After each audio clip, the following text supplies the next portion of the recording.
Peace everybody, back with another video. This is scientists saying apocalyptic bird flu could wipe out half of humanity.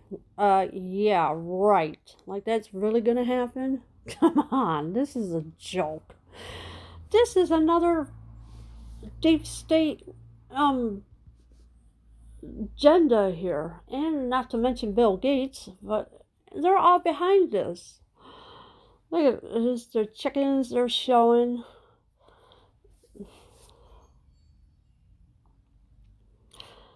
The C-19 virus has killed over 365,000 people worldwide in just 5 months. But that's nothing compared to what could be coming if humans don't clean up their act when it comes to chickens.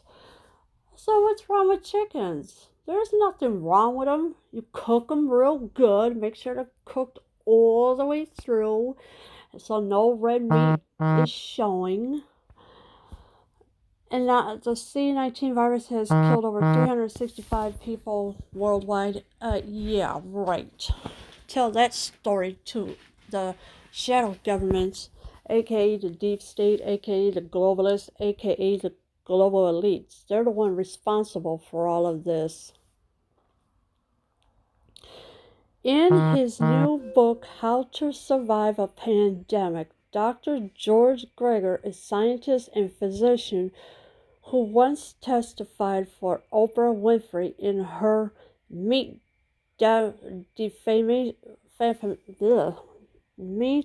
defamation trial, warns that an apocalyptic virus emanating from overcrowded and unsanitary chicken farms has the potential to wipe out half of humanity. Humanity is not going to be wiped out. It's all full of garbage. This is a joke. How to Survive a Pandemic. This Dr.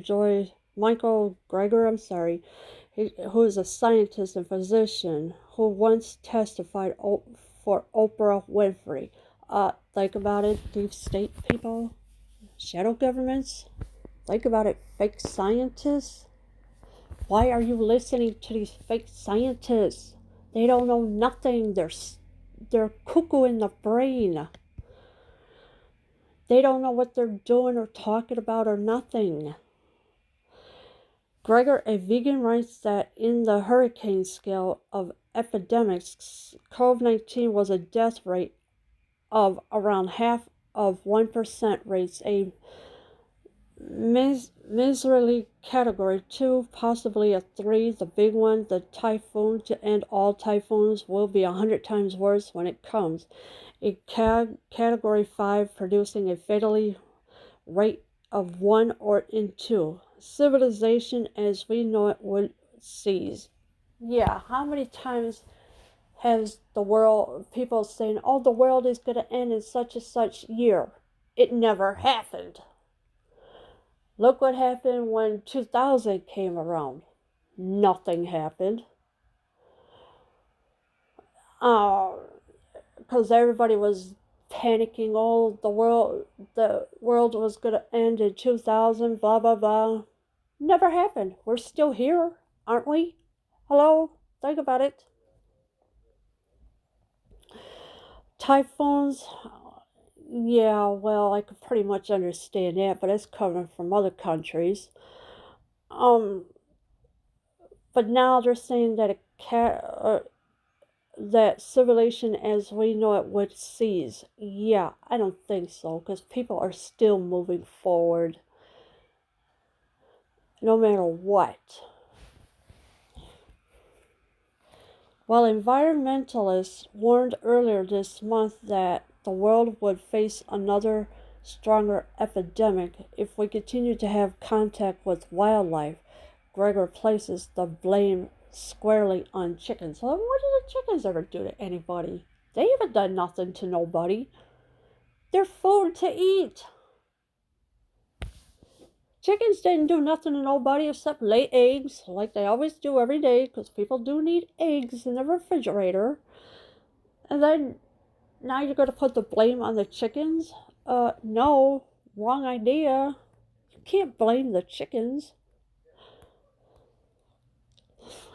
With pandemics explosively spreading a virus from human to human, it's never a matter of it. But when Gregor writes, there's no proof of it that the virus could spread from human to human. There's no proof of it anywhere. Yes, the animals do have the C19 virus, but there's no proof of that it could spread from animals to human. There's no proof of it. So what this New York Post is trying to cook up is a total mess. Citing the bird-based Spanish flu outbreak of 1920 and the H5N1 outbreak in Hong Kong in 1997, Gregor wrote, "The worry is that the virus never stands still, but it always mutating. This is the monster lurking in the undergrowth, the one that makes epidemiologists shudder." Alright, so citing the Spanish flu outbreak in 1920, that was the last time that it happened. And the H5N1 outbreak in Hong Kong in 1997. Now, your body is full of viruses. Yes, we are a walking germ factory. I have to admit that.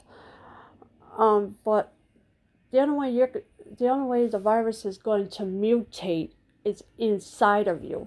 That's it. It can mutate whenever it wants to. It cannot live outside the body at all. It's impossible for it to live outside the body.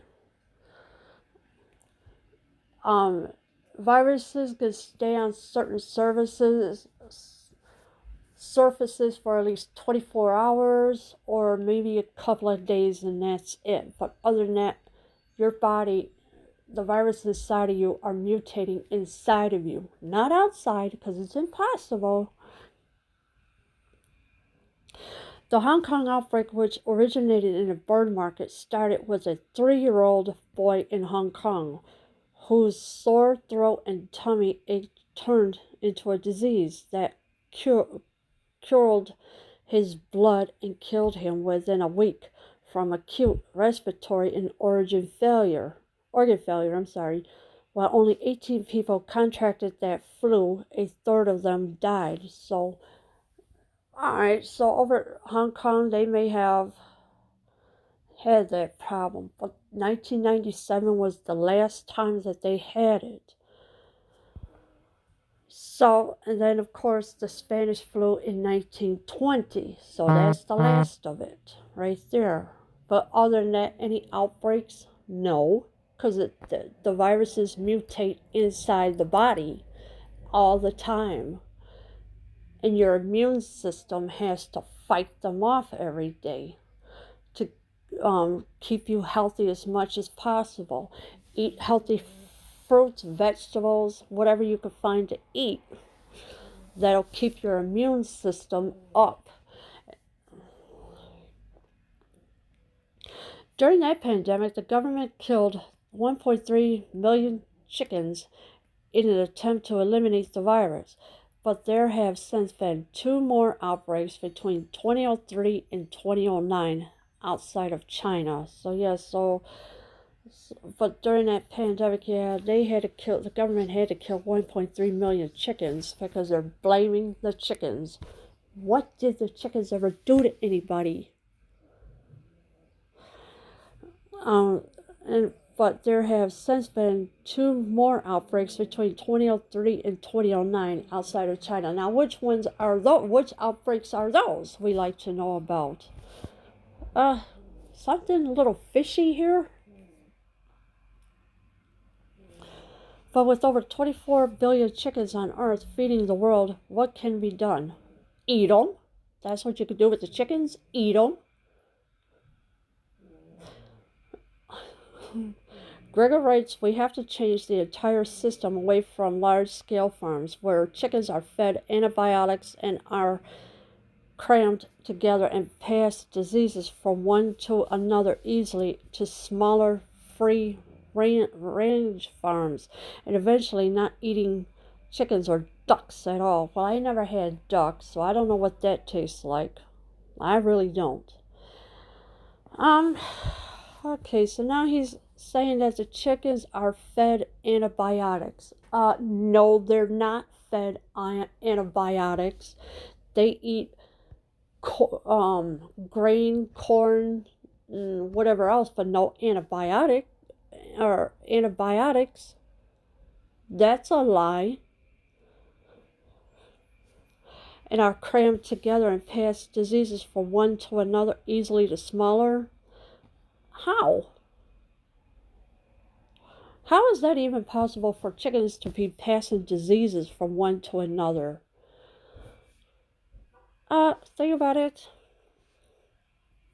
The pandemic cycle could theoretically be broken for good, he writes. Bird flu could be grounded. Bird flu went out a long time ago. Hello. That went out a long time ago. That was 1920 for the Spanish flu. The bird flu must have came a few years after that or before it or whatever. So there is no bird flu. So people are just really conjuring up all these misinformation on everything. But until then, he warns, as long as there is poetry, there will be pandemics. In the end, it may be us or them. I would like for it to be the writer of this book. I'd rather let it be him. But this is what he says. But until then, he warns, as long as there is poetry, there will be pandemics. How are you going to? Hold on. There is no way you can get sick from a chicken. No way you can get sick from a chicken is if it's not cooked fully. That's what it is all about. Chickens have to be. When you buy chicken, you have to cook it to the fullest. Barbecue it, boil it, do whatever you got to do. But pandemics from a chicken, can we get a little real, please? That doesn't happen to people. I never seen people get sick from eating chicken at all. Never. It's all full of crap, and this is ridiculous. There is no way you can get sick from a chicken unless it's not cooked all the way through. But always make sure to cook it all the way through. Barbecue, grilling, cooking it on a stove. Do whatever you got to do to cook it all the way through. But this guy is I don't know, lost his marbles. Let me put it that way. Leave your comments below. I am out.